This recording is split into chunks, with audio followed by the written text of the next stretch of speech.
Quand j'ai lu le rapport social unique de Saint-Étienne, j'ai eu un choc. Oui, la joie m'a étreint. J'ai versé une larme en lisant votre bilan de gestion du personnel de la ville.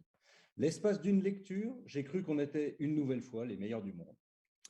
En effet, chers conseillers, conseillères, on peut lire dans ce document que sur 3910 membres du personnel, il n'y a pas de harcèlement moral. Il n'y a pas non plus de harcèlement sexuel, ni de harcèlement sexiste. Rien, nada. Exactement ce que dit le rapport, c'est zéro. Exceptionnel, unique en son genre, presque incroyable. Plus loin, dans le rapport, je lisais donc que notre commune, qui compte près de 4000 agents, n'a pas de plan de prévention des risques psychosociaux.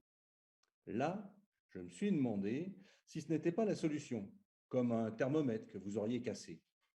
Et puis, enfin, la vérité se nichant dans les détails, qui n'en sont malheureusement pas, j'ai lu que 15% des sanctions infligées au personnel sont infligées pour des atteintes à la discrétion professionnelle ou des atteintes au secret professionnel ou des atteintes au secret des correspondantes ou des atteintes au secret de la vie privée et enfin, la possibilité que ce soit aussi des atteintes à la liberté individuelle.